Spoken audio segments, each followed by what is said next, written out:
नमस्कार मित्रों।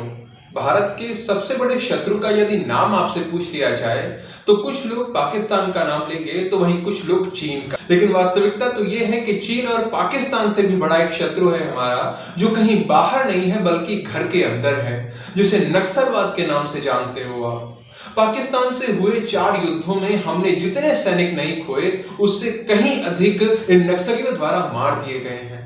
इसी नक्सलवाद रूपी राक्षस की भयावह सच्चाई बताती हुई film Bastar the Naxal story 15 मार्च को थिएटर्स में रिलीज कर दी गई। निर्माताओं ने यह फिल्म माओ को समर्पित की है, क्योंकि नक्सलवाद सहित कोई भी हिंसा हो, कोई भी युद्ध हो, सर्वाधिक पीड़ा एक स्त्री के हिस्से में आती है, एक मां के हिस्से में आती है। इसीलिए माताओं को फिल्म समर्पित करना एक सराहनीय निर्णय है, और ये केवल कहने के लिए नहीं है बल्कि फिल्म में नक्सलवाद की भयानक वास्तविकता एक मां, एक स्त्री के दृष्टिकोण से ही दिखाई गई है। मित्रों, ये फिल्म नक्सलवाद से जुड़े हर उस विषय को स्पर्श करती है जिसे स्पर्श किया जाना चाहिए था, जिसके बारे में बात होनी चाहिए थी। सर्वप्रथम तो नक्सलियों की हिंसा को दर्शाया गया है। नक्सलियों का वो चेहरा दर्शाया गया है जो बड़े बड़े बौद्धिक आतंकियों के द्वारा सदा छुपा कर रखा गया था। जिन वनवासी, आदिवासी और पिछड़ों का नाम लेकर ये नक्सली भारतवर्ष के विरुद्ध हथियार उठाते हैं, उन्हीं के विरुद्ध इतनी क्रूरता, इतनी हिंसा, इतना रक्तपात करते हैं कि जंगली पशु भी देखकर विचलित हो जाएं। छोटे छोटे बच्चों को जिंदा ही आग में झोंक देने से लेकर लोगों को कुल्हाड़ियों से काट काट कर टुकड़े टुकड़े कर देने तक जितना दिखाया जा सकता था, सब दिखाया गया है। नक्सलियों द्वारा किस प्रकार स्त्रियों का प्रयोग एक यौन दासी, एक सेक्स स्लेव के रूप में किया जाता है, उन पर कितने अमानवीय अत्याचार किए जाते हैं, ये सब भी स्पष्ट रूप से दिखाने का प्रयास किया गया है। इसके साथ ही हमारी सरकारों की, न्यायपालिका सहित हमारे पूरे सिस्टम की पोल खोली गई है।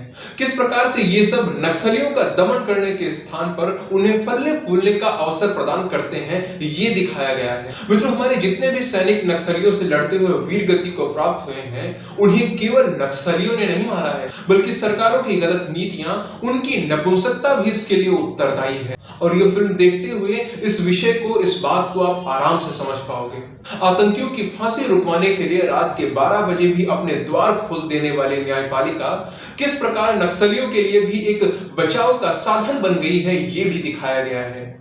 बड़े बड़े बौद्धिक आतंकवादी अर्बन नक्सल्स किस प्रकार से अपने शब्दों का मायाजाल बुनकर नक्सलवाद का बचाव करते रहते हैं। जेएनयू जैसी शिक्षण संस्थाएं जो संचालित तो हमारे टैक्स के पैसे से होती हैं, लेकिन किस प्रकार से वो धीरे धीरे देशद्रोह का गढ़ बनती चली जाती हैं, ये पूरी कहानी, ये पूरी बात अच्छे से दर्शाई गई है।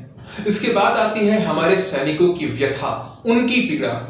उनके हाथ में बंदूक तो है, पर कैसे ये सिस्टम उनके हाथ बांध देता है, वो बंदूक होते हुए भी उसे चला नहीं सकते। ऐसे ही 10 तरह की अन्य समस्याएं हैं हमारे सैनिकों के सामने, उन सभी को अच्छे से प्रस्तुत करने का प्रयास करती है यह फिल्म। मित्रों, आज से कुछ समय पूर्व तक ऐसी कल्पना करना कठिन था कि नक्सलियों की भयावह सच्चाई बताती हुई कोई फिल्म बनाई जा सकती है।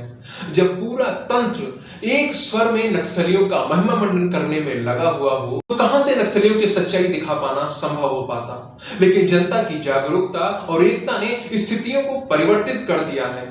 इसीलिए आज हमारे सामने बस्तर द नक्सल स्टोरी आ पाई है। सुदीप्तो सेन, विपुल शाह और अदा शर्मा जी का हृदय से धन्यवाद इस फिल्म के लिए। इन्होंने केरला स्टोरी और नक्सल स्टोरी जैसी फिल्मों के माध्यम से जो भयावह सच्चाई दिखाने का साहस किया है, उसके लिए इनकी जितनी प्रशंसा की जाए उतनी कम है।